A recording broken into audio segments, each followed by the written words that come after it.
Hello dear students, जैसे कि आप लोग देख पा रहे हैं कि एसएससी जेईई 2024 के लिए अगर हम लोग बात करें कि ऐसे कौन से टॉपिक्स हैं एस्टीमेट एंड कॉस्टिंग के जो कि फ्रिक्वेंटली आप लोगों से पूछे जाते हैं। अगर हम लोग एसएससी जेईई की बात करें तो आप लोगों को सभी लोगों को पता है कि एस्टीमेट एंड कॉस्टिंग बहुत ही इंपॉर्टेंट सब्जेक्ट है। अगर हम लोग बात करें कि अगर हम देखें कि कितना छोटा ये सब्जेक्ट है, बट अगर हम नंबर ऑफ क्वेश्चंस की बात करें तो मैक्सिमम क्वेश्चंस यहाँ से आप लोगों को देखने को मिलते हैं। अगर मैं आप लोगों को बोलूँ कि एसएससी जेईई की अगर हम प्रीलिम्स की बात करते हैं तो आपने देखा है कि 10 से 12 मार्क्स के क्वेश्चंस आपके एस्टीमेट एंड कॉस्टिंग से देखने को मिलते हैं। और अगर आप सब्जेक्ट के चैप्टर्स की बात करोगे तो सबसे छोटा सब्जेक्ट है हमारे पूरे सिविल इंजीनियरिंग में अगर हम बात करते हैं। तो आज हम लोग देखेंगे कि कौन से टॉपिक्स हैं, किस तरीके से आपने इन टॉपिक्स को तैयार करना है जिससे कि एग्जाम में आप इन टॉपिक से अगर क्वेश्चंस पूछे जाते हैं तो आप लोग गलत ना करके आए। राइट, चलिए, तो आप लोगों को पता है, देखो एसएससी जेईई का एग्जाम काफी पास है आप लोगों का, ठीक है। तो अब बहुत ज़्यादा ज़रूरी है कि हम इंपॉर्टेंट टॉपिक्स को बहुत अच्छे से पढ़ें और साथ ही साथ नंबर ऑफ क्वेश्चंस को फिर उसके अकॉर्डिंग बहुत अच्छे से आप लोग लगाएं। साथ ही साथ टेस्ट सीरीज को भी अब आप लोग देना स्टार्ट करें, क्योंकि कहीं ना कहीं देखो अगर हम सिलेबस की बात करते हैं तो 80% 80 to 90% तो देखो सभी का कंप्लीट हो चुका है, ठीक है। रहा 20% देखो वो तो आपका, अगर हम कहें कि साथ साथ जैसे जैसे क्वेश्चंस आप लगाते हुए चलेंगे, जैसे जैसे टेस्ट सीरीज आप लोग देते हुए चलेंगे, वैसे वैसे वो भी कंप्लीट होता जाएगा। तो उसका इतना ज़्यादा टेंशन नहीं लेना है। पहले 80% को बहुत अच्छे से आप परफॉर्म करो, साथ ही साथ 20% जो सिलेबस हो रहा है धीरे धीरे उसके भी नंबर ऑफ क्वेश्चंस को आप लोग लगाते हुए चलो। तो देखो इसमें अगर हम एस्टिमेशन एंड कॉस्टिंग की बात करते हैं तो आप लोग देख पा रहे हैं, देखो कि हम लोग यहाँ पे बात करेंगे कि कौन कौन से ऐसे टॉपिक्स हैं जहाँ से क्वेश्चंस पूछे जाते हैं। तो देखो अगर हम फर्स्ट टॉपिक की बात करते हैं तो फर्स्ट टॉपिक है टाइप्स ऑफ एस्टीमेट। अगर मैं आप लोगों को बोलूं कि टाइप्स ऑफ एस्टीमेट से किस तरीके के क्वेश्चंस आप लोगों के बनते हैं, तो आपने देखा है कि टाइप्स ऑफ एस्टीमेट में एस्टीमेट जो बेसिकली है वो दो टाइप्स का आप लोगों को नजर आता है। एक को हम लोग कह देते हैं प्रिलिमिनरी एस्टीमेट, जिसे हम अप्रॉक्स एस्टीमेट भी कह देते हैं, जिसे हम एब्स्ट्रैक्ट एस्टीमेट भी कह देते हैं। दूसरा हमारे पास आता है डिटेल एस्टीमेट। यहाँ से एक क्वेश्चन आप लोगों का ये फ्रेम हो जाता है और बहुत बार फ्रेम हुआ है कि आप लोगों से ये क्वेश्चन पूछा जाता है कि मोस्ट रिलायबल एस्टीमेट बता दीजिए। आपसे क्वेश्चन क्या पूछा जाता है कि अगर हम लोग बात करते हैं कि किस तरीके से रिलायबल एस्टीमेट आप लोगों से पूछा जाता है कि कौन सा ऐसा एस्टीमेट है जो कि सबसे भरोसेमंद एस्टीमेट है। तो आप सभी लोगों को पता है कि अगर एक्यूरेसी के हिसाब से हम लोग बोले तो डिटेल एस्टीमेट सबसे बेस्ट एस्टीमेट आप लोगों का रहता है, ठीक है। तो अगर हम एक्यूरेसी की रेट कहें, ठीक है, सबसे एक्यूरेट कहें, सबसे भरोसेमंद कहें, तो आपका कौन सा एस्टीमेट रहता है? डिटेल एस्टीमेट रहता है, राइट। अब देखो यहाँ से एक और क्वेश्चन आप लोगों का फ्रेम हो सकता है, जो मैंने आप लोगों को बताया कि जो हमारे पास अप्रॉक्स एस्टीमेट होता है जिसे हम प्रिलिमिनरी एस्टीमेट कहते हैं, यहाँ से क्वेश्चन आपका ये फ्रेम होता है कि जो प्रिलिमिनरी एस्टीमेट है, ठीक है, जो प्रिलिमिनरी एस्टीमेट है जिसमें कि हमें 4 टाइप का देखने को मिलता है, उन 4 टाइप में भी सबसे एक्यूरेट कौन सा है। एक क्वेश्चन तो ये हो गया कि इन सब में सबसे ज्यादा रिलायबल एस्टीमेट, सबसे ज्यादा एक्यूरेट एस्टीमेट कौन सा है।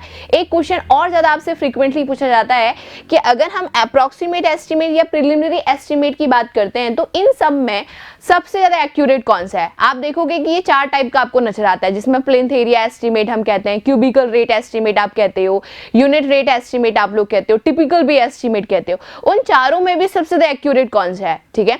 तो आपको पता है कि क्यूबिकल, ठीक है। इस तरीके से यहाँ से क्वेश्चन आपका फ्रेम होता ही होता है। नेक्स्ट देखो method of estimate, very very important. यहाँ से एक सिंगल क्वेश्चन हर बार पूछा गया है कि सीपीडब्ल्यूडी या पीडब्ल्यूडी में अगर हम बात करते हैं तो यहाँ पर सबसे ज्यादा कौन सी टाइप की मेथड बेसिकली यूज की जाती है। आप सभी लोगों को पता है कि 2 मेथड हमारे पास है, ठीक है। एक तो long wall and short wall method, और नेक्स्ट वन अगर हम बात करें सेंटर लाइन मेथड। वहां से यहाँ से क्वेश्चन बन जाता है कि इन दोनों मेथड में सबसे ज्यादा कौन सी यूज की जाती है सीपीडब्ल्यूडी और पीडब्ल्यूडी में। तो इसका आंसर आप लोगों को पता होना चाहिए, राइट। नेक्स्ट देखो अगर हम लोग बात करते हैं तो हमारा जो क्वेश्चन सबसे ज्यादा फ्रेम होने लगा है टाइप्स ऑफ एरिया। अगर मैं कहूँ सबसे ज्यादा इंपॉर्टेंट टॉपिक जो है वो है टाइप्स ऑफ एरिया। आपको पता है कि टाइप्स ऑफ एरिया में आप फ्लोर एरिया को देखते हो, एंड फ्लोर एरिया देखते हो, कारपेट एरिया देखते हो, प्लिंथ एरिया देखते हो, सर्कुलेशन एरिया देखते हो, डिफरेंट टाइप के एरियाज आप देखते हो। यहाँ से जो सबसे ज्यादा क्वेश्चन आपका फ्रेम होता है, आप सभी लोगों को पता है कि IS कोड 3861 2002 ये आपको पता है कि मोस्ट अपडेटेड कोड है, राइट मतलब कि पहले का कोड अगर देखें तो 1966 के अकॉर्डिंग चीजें पूछी गई थी। अब अगर हम कहें तो 2002 के अकॉर्डिंग आपसे क्वेश्चंस पूछा जाता है कि कौन सा एरिया प्लिंथ एरिया में इंक्लूड होता है, कौन सा एरिया प्लिंथ एरिया में इंक्लूड नहीं होता है। सेम इसी तरीके से कारपेट एरिया की बात करते हैं तो कारपेट एरिया में अगर हम बात करें तो कौन सा ऐसा एरिया है जो कि इंक्लूडेड रहता है, कौन सा एरिया ऐसा है जो इंक्लूडेड नहीं रहता है, और आप किसके अकॉर्डिंग बताते हो, इस कोड के अकॉर्डिंग बताते हो। इतना फ्रिक्वेंटली ये क्वेश्चन पूछा गया है। आप देखोगे एरिया ऑफ लोफ्ट पूछा जाता है कि शामिल होता है या नहीं होता है प्लिंथ एरिया में, मोमटी आपकी शामिल होती है नहीं होती है। तो एकदम परफेक्टली आपने जो ये हमारा अपडेटेड कोड है इसके अकॉर्डिंग चीजों को कवर करना है। तो आप देखो कि एक सिंगल क्वेश्चन तो आपको जरूर दिखेगा एग्जाम में, और आपको पता है भाई एक एक सिंगल क्वेश्चन एग्जाम के लिए बहुत ज्यादा जरूरी है, कट ऑफ को क्लियर करने के लिए बहुत ज्यादा जरूरी है, और फाइनल मेरिट लिस्ट के लिए तो फिर जरूरी है ही है, राइट आपको ये बात बहुत अच्छे से पता होनी चाहिए कि प्रीलिम्स मेंस क्लियर होने के बाद भी आपको कहीं ना कहीं मेरिट लिस्ट में अपना नाम लाना है, और मेरिट लिस्ट में नाम तभी आएगा जब आप और स्टूडेंट से कुछ ज्यादा एफर्ट्स लगाओगे, राइट। अदरवाइज देखो प्रीलिम्स में 15 गुना आपको पास होते हुए दिख जाएंगे, इसी तरीके से मेंस में भी दिख जाएंगे, फिर डीवी होगा, देन फाइनल मेरिट की अगर हम बात करें तो वहां पर देखो सिलेक्शन तभी आपको अच्छे से मिलेगा जब आप और कैंडिडेट से ज्यादा बेहतर आपकी मेहनत होगी और कहीं ना कहीं आप उनसे ज्यादा स्कोर आपने किया होगा, राइट। तो देखो यहाँ से एक क्वेश्चन आपका पूछा ही जाता है। मेजरमेंट यूनिट्स देखो एक इंपॉर्टेंट टॉपिक रहता है ये भी। इसमें देखो यहाँ तक कि मैं आपको ये बोलूँ कि एस्टिमेशन एंड कॉस्टिंग का जितना सिलेबस है सारे के सारे इंपॉर्टेंट है। ऐसा कोई भी टॉपिक नहीं है जहाँ से क्वेश्चन नहीं पूछा जाता, वो भी फ्रिक्वेंटली, राइट। तो देखो अगर मेजरमेंट यूनिट्स में हम बात करें तो यहाँ से देखो अर्थ वर्क की क्या यूनिट होती है, ठीक है। इसी तरीके से सरफेस अर्थ वर्क की क्या यूनिट होती है, ठीक है, सरफेस अर्थ वर्क की क्या यूनिट होती है। इसी तरीके से सोलिंग की क्या यूनिट होती है। इसी तरीके से आपसे क्वेश्चन पूछता है ड्रिप कोर्स ड्रिप ग्रोव की क्या यूनिट होती है, ठीक है। ड्रिप कोर्स ड्रिप ग्रोव आपसे क्वेश्चन पूछा जाता है। फिर आप देखोगे कॉर्निश आप लोगों से पूछा जाता है कि कॉर्निश की क्या यूनिट होती है। आपसे पूछा जाता है चौखट और फ्रेम डोर की क्या यूनिट हमें देखने को मिलती है। इस तरीके से कि पाइप्स की क्या यूनिट होती है, ठीक है। रूफ कवरिंग, यहाँ से रूफ कवरिंग का क्वेश्चन बन जाता है कि एस्बेस्टो सीमेंट सीट है तो हम कितना एरिया हम लोग इंक्रीज करके चलते हैं, ये सारी चीजें। तो मेजरमेंट्स यूनिट से आप ये मान लो कि आपका क्वेश्चन पूछा जाता है, राइट। तो मतलब आपने सारी मेजरमेंट यूनिट देखो याद करने में ज्यादा लगता नहीं है, थोड़ा बहुत देखोगे आप, 2-3 बार रिवाइज करोगे, उसके नंबर ऑफ क्वेश्चंस लगा लोगे तो सब कुछ याद हो जाएगा अच्छे से, राइट। चलिए तो आगे देखो नेक्स्ट अगर हम बात करते हैं डिग्री ऑफ एक्यूरेसी से क्वेश्चन पूछा जाता है। देखो कि लेंथ को हम लोग कितना डिग्री ऑफ एक्यूरेसी में आप मेजर करते हैं, विड्थ को आप कितना मेजर करते हैं। इस तरीके से वुड वर्क तो देखो इतना फ्रिक्वेंटली पूछा गया है कि इसको आप नियरेस्ट कितनी यूनिट तक आप इसे मेजर करते हैं, डिग्री ऑफ एक्यूरेसी। यहीं से देखो आपको एक और टॉपिक की अगर मैं बात करूं तो मटेरियल कैलकुलेशन में देखो बहुत सारी कैलकुलेशन नहीं पढ़नी है। आप देखोगे कि एसएससी ने जो फ्रीक्वेंटली पूछा है और हम देखेंगे जो हमारा सिलेबस में बेसिकली है वो 3 ही मटेरियल की कैलकुलेशन है। पहले 3 को तो अच्छे से प्रिपेयर कर लो। 3 में देखो अगर हम बात करते हैं, 3 में अगर हम बात करें तो फर्स्ट वन है आपकी कंक्रीट की कैलकुलेशन। कंक्रीट की मटेरियल कैलकुलेशन में आपसे वो पूछ लेते हैं कि सीमेंट की क्वांटिटी कितनी लगेगी, अगर इतना मीटर क्यूब वॉल्यूम है तो सीमेंट की क्वांटिटी कितनी लगेगी, सैंड की कितनी लगेगी, कोर्स एग्रीगेट की कितनी लगेगी, ये सब आपसे कंक्रीट की कैलकुलेशन में पूछा जाता है। सेकेंड आप देखोगे तो सेकेंड आपसे पूछा जाता है ब्रिक वर्क में आप देखोगे कि आपने ध्यान रखना है कि अगर हम लोग बात कर रहे हैं ब्रिक वर्क में तो आपसे मोटार की कैलकुलेशन पूछ लिया जाएगा कि कितना सीमेंट लगेगा, कितना सैंड लगेगा, राइट। तो वो सब आपने प्रिपेयर करना है अच्छे से। नेक्स्ट देखो थर्ड जो आपको तीसरी ध्यान रखनी है वो है आपकी प्लास्टर वर्क की कैलकुलेशन। किसकी कैलकुलेशन? प्लास्टर वर्क की कैलकुलेशन। आपने ध्यान रखना है कि अगर प्लास्टर वर्क हम कर रहे हैं तो कितना सीमेंट की क्वांटिटी लगेगी, कितना सैंड की क्वांटिटी लगेगी। ये बात भी ध्यान रखनी है कि जो प्लास्टर वर्क होता है वो आपकी दीवार के इस साइड भी होता है और दूसरी साइड भी होता है, बोथ साइड में होता है। आप कभी भी ऐसे क्वेश्चन कभी भी आपको ये नहीं देगा कि प्लास्टर वर्क दोनों साइड में आपने लेके चलना है। वो हमेशा आपसे ये क्वेश्चन बोलेंगे कि प्लास्टर वर्क आपको निकालना है। तो ये आपने समझना है कि प्लास्टर वर्क आपको वॉल की इस साइड और दूसरी साइड, दोनों साइड हमें देखने को मिलता है। बात समझ रहे हो? तो मैं आपसे क्या कहना चाह रही हूँ कि आपके सिलेबस में ये 3 कैलकुलेशंस हैं, 3 आपके टॉपिक्स हैं, इनको बहुत अच्छे से प्रिपेयर कर लो। अब देखो, अगर हम देखें एसएससी जेईई का प्रीवियस ईयर एनालिसिस हम देखें तो कुछ क्वेश्चंस तो देखो, अगर हम एक मीटिंग में अगर हम बात करें या एक सेट की अगर हम बात करें तो उसमें एक आध क्वेश्चंस तो देखो थोड़ा सा आउट ऑफ सिलेबस चले जाते हैं। अब आप एक आध क्वेश्चन के पीछे क्यों भाग रहे हो, आप और सारे क्वेश्चंस को देखो ना। वो एक आध क्वेश्चंस तो देखो किसी को भी नहीं आएगा, बट बाकी क्वेश्चंस तो अच्छे से प्रिपेयर होना चाहिए। आपको ये भी पता देखो कि 100 में से 100 थोड़ी ना आप करेक्ट कर पाओगे। सिविल इंजीनियरिंग आपने कितनी भी अच्छे ढंग से कर ली, आप एसएससी जेईई के पेपर में सिविल में मैक्सिमम 70 to 75 मार्क्स स्कोर कर सकते हो, इससे ज्यादा पॉसिबल ही नहीं है। आप देखोगे ऐसे नंबर ऑफ क्वेश्चंस आपको देखने को मिलेंगे या ऐसे न्यूमेरिकल्स देखने को मिलेंगे कि उस टाइम लिमिट में आप उसे सॉल्व ही नहीं कर पाओगे। तो वो तो क्वेश्चन आपका पेपर सेट करने का बेसिकली तरीका है वो। तो आप इस चीज को ध्यान रखो कि जो पूछा जा रहा है और जो सिलेबस है वो बहुत अच्छे से प्रिपेयर होना चाहिए। उसके बाद की चीजें तो आप देख ही लोगे, राइट, समझ रहे हो। तो मतलब कहने का मतलब ये है कि एक आध क्वेश्चन अगर इधर उधर जा भी रहे हैं तो उसके पीछे ना पड़कर आप उनके पीछे जाओ जहां पर मैक्सिमम क्वेश्चंस आते ही आते हैं। अब नेक्स्ट देखो, अगर हम बात करते हैं बार बेंडिंग शेड्यूल। बार बेंडिंग शेड्यूल में देखो हमें पता है कि m/l is equals to d²/162 होता है। यहाँ से जो हमारी वो क्रैंक लेंथ निकल के आती है, जिसमें हम कहते हैं कि ये जो बार है आपका, इस बार को आप क्या कर रहे हो, जब बेंड करते हो तो बेंड करने में हम ये देख रहे हैं बेसिकली कि बेंड कर कर आपकी कितनी बार की लेंथ इंक्रीज करी।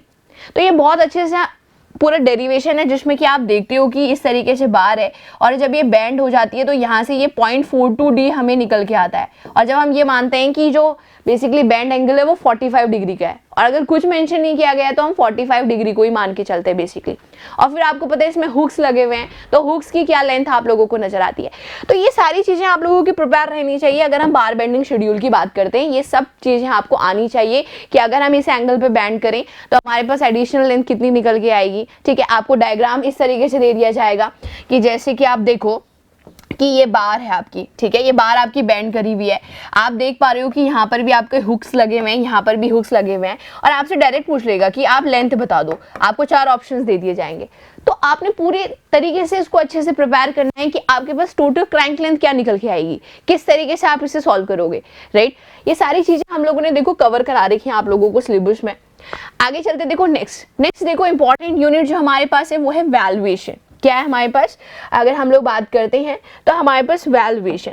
अब देखो वैल्यूएशंस की अगर हम बात करेंगे तो आपको इतनी बात समझ में आती है कि अगर हम वैल्यूएशंस की बात करेंगे तो यहाँ से क्या क्वेश्चंस पूछे जाते हैं। देखो वैल्यूएशन से कि कॉस्ट क्या होती है आपकी, राइट, प्राइस क्या होता है आपका, राइट, ग्रॉस इनकम क्या होती है आपकी, ठीक है, नेट इनकम क्या होती है आपकी, नेक्स्ट मार्केट वैल्यू क्या होती है आपकी, बुक वैल्यू क्या होती है आपकी, ठीक है, नेक्स्ट अगर हम बात करें स्क्रैप वैल्यू क्या होती है आपकी, इसी तरीके से सैल्वेज वैल्यू क्या होती है आपकी, ठीक है, और फिर डेप्रिसिएशन क्या होता है आपका। ये सारे क्वेश्चंस क्या पूछे जाते हैं आपसे, फ्रिक्वेंटली पूछे जाते हैं। भाई डेफिनेशन प्रिपेयर करो इनकी अच्छे से, कुछ भी क्वेश्चन पूछा जाए आपको क्लियर होना चाहिए कि क्या चीजें पूछी गई है। साथ ही साथ आपने देखा होगा कि अर्नेस्ट मनी हो गया आपका, ठीक है, अर्नेस्ट मनी हो गया, सिक्योरिटी मनी हो गया, अर्नेस्ट मनी, सिक्योरिटी मनी, ये सब हम लोगों को देखने को मिलता है। अर्नेस्ट मनी की डेफिनेशंस क्लियर होनी चाहिए, कितना आप कॉन्ट्रैक्टर से डिपॉजिट कराते हो, कब कराते हो, ये सब, ठीक है, ये सब ये कॉन्ट्रैक्ट्स एंड टेंडर्स में भी आपके शामिल हो जाते हैं। साथ ही साथ कि अगर हम कॉन्ट्रैक्ट्स की बात करें तो कितने टाइप्स के हमारे पास कॉन्ट्रैक्ट्स होते हैं, कौन सा कॉन्ट्रैक्ट सबसे बेस्ट रहता है, ये सारी की सारी बातें, ठीक है। टेंडर्स में देखो कौन कौन से टेंडर्स हमें देखने को मिलते हैं। अगर हम बात करें कि यहाँ से आप लोगों का पूछा जाता है कि types of contracts, types of tenders, फिर आपसे पूछ लिया जाएगा कि अगर इतनी कॉस्ट का टेंडर है आपके पास तो आप उसे कौन से वर्क में शामिल करोगे, ठीक है, ये सारी बातें। तो मतलब ओवरऑल अगर हम बात करें एस्टिमेशन एंड कॉस्टिंग की तो आप ये मान के चलो कि जितना सिलेबस है सारा का सारा इंपॉर्टेंट है। और सबसे बड़ी बात क्या है कि जेईई लेवल में अगर एस्टिमेशन एंड कॉस्टिंग की बात करें तो आपको 10 से 12 मार्क्स के क्वेश्चंस देखने को मिलते हैं इतने छोटे सब्जेक्ट से। तो ये अपने आप में सबसे बड़ी बात है। और आपको ये बात भी पता है कि एस्टिमेशन एंड कॉस्टिंग अगर हम एएन लेवल पे देखें, असिस्टेंट इंजीनियर के एग्जाम्स में आप देखोगे तो वहां पे ना के बराबर पूछा जाता है। इनफैक्ट मैं ये कहूँ सिलेबस में ही मेंशन नहीं रहता है, फिर भी एक आध क्वेश्चंस घूम फिर के आ जाते हैं, वो चीज अलग है। बट आप जेईई में देखोगे तो जेईई में तो ये आप मान लो कि 10 से 12 मार्क्स के, इतना कोई भी और सब्जेक्ट हमारे सिविल इंजीनियरिंग में नहीं है जो कि छोटा भी हो और हमें ज्यादा मार्क्स दे दे। अगर हम ये छोटे सब्जेक्ट को अच्छे से प्रिपेयर कर लें तो हम अच्छा स्कोर कर ले जाएं। तो देखो ये सारे टॉपिक्स हैं जो मैंने आप लोगों को बता दिए, मुझे उम्मीद है कि आपको अच्छे से समझ में आया होगा कि एक्चुअल में एस्टिमेशन एंड कॉस्टिंग को किस तरीके से सम अप करना है या किस तरीके से इसे पढ़ना है, राइट। तो देखो, जितने भी सिलेबस आप लोगों ने कर रखा है प्रॉपर ढंग से, उसको आप अच्छे से कर लो। साथ ही साथ अब बारी है क्वेश्चंस लगाने की, क्योंकि आप देखो मार्च के महीने में हम आ गए, अब जून में तो एक्सपेक्टेड ही एग्जाम, और आपको पता है कि एसएससी इस मामले में बहुत ज़्यादा हम कह सकते हैं कि एक आप ट्रस्ट कर सकते हो, ठीक है। अगर हम और एग्जाम्स की बात करें स्टेट वगैरह की, तो आपको पता है कि भाई 2-3 साल 3-4 साल लग जा रहे हैं, बट यहाँ पे तो ऐसा है कि 1 साल का प्रोसीजर है पूरा, उसी में एग्जाम भी देना है, उसी में ज्वाइनिंग भी आपको देखने को मिलने वाली है। तो आप आपके पास टाइम कम है, अब कोशिश करो कि आप टेस्ट बहुत सारे लगाओ, ठीक है, टेस्ट को बहुत अच्छे से परफॉर्म करो। अब 20-30% अगर सिलेबस नहीं भी हुआ है उसकी फिक्र मत करो, वो तो चल ही रहा है ना। जैसे मैंने काफ़ी लोग स्टूडेंट्स की ये कमेंट्स देख रही थी मैं, कि काफ़ी लोग कह रहे थे कि हमारा तो अभी सिलेबस ही कंप्लीट नहीं हुआ है। अभी जितना हो गया उसको तो आप अच्छे से प्रिपेयर कर लो। अब 20-30% अगर नहीं भी हुआ है तो उसके अगर टॉपिक्स आपके डेली डे बाय डे तो क्लासेस लगी रही है, तो उसको अगर आप प्रिपेयर करते हुए चलोगे और फिर उसके टेस्ट देते हुए चलोगे, तो आपको नहीं लगता वो और अच्छा रहेगा, वो और ज़्यादा बेटर रहेगा। वो अभी पढ़ रहे हो तो वो और ज़्यादा आपको याद रहेगा, ठीक है। तो मुझे उम्मीद है कि अब आप इस टेंशन में बिल्कुल भी नहीं होंगे कि हमारा सिलेबस नहीं हुआ है। सिलेबस जितना हो गया है मोर देन सफिशिएंट है, और जो चल रहा है उसके साथ साथ उसके नंबर ऑफ क्वेश्चंस भी लगाओ। अब क्वेश्चंस लगाने की बात है, ठीक है। ये नहीं सोचना है कि इतना नहीं हुआ है, आप ये सोचो इतना हुआ है, जो हुआ है उसको ही पहले और अच्छे से प्रिपेयर कर लें, ठीक है। उसके बाद जो नहीं हो रहा है वो तो हो ही जाएगा, राइट। ज़्यादा से ज़्यादा 1-2 महीने में आपका पूरी चीज़ें सब हो ही जाएगा, बट उसके नंबर ऑफ क्वेश्चंस आप क्या करो, साथ ही साथ लगाते हुए चलो। तो मैंने आप लोगों को हमेशा से बताया है कि क्वेश्चंस लगाने के लिए आप बुक को बहुत अच्छे से प्रिपेयर करो, ठीक है। बुक को बहुत अच्छे से फॉलो करो, जिसमें कि एसएससी जेईई की पीवाई की बुक को आप बहुत अच्छे से फॉलो करो, फिर एक्सपेक्टेड क्वेश्चंस एमसीक्यू की बुक को बहुत अच्छे से लगाओ, और फिर टेस्ट सीरीज को आप लोग बहुत अच्छे से दो। आप खुद सोचो, जब आप इतना अच्छे से प्रिपेयर करके जाओगे तो आपको क्या खुद लगता है ऐसा कि आप नहीं निकाल पाओगे एग्जाम को? क्यों नहीं निकाल पाओगे? देखो, क्योंकि देखो जो भी हम एफर्ट्स लगाते हैं वो कहीं ना कहीं वो रिजल्ट हमारे सामने आता ही आता है। तो आप ऐसा मत सोचना कि नहीं होगा, जब आप कर रहे हो तो डेफिनेटली होगा, ठीक है। चलिए, तो इस वीडियो में इतना ही, और भी सब्जेक्ट्स की वीडियो आपको देखने को ज़रूर मिलेगी आने वाले टाइम में, ठीक है। चलिए, तो इस वीडियो को हम यहीं पर एंड करते हैं। चलिए, thank you so much and all the very best, thank you.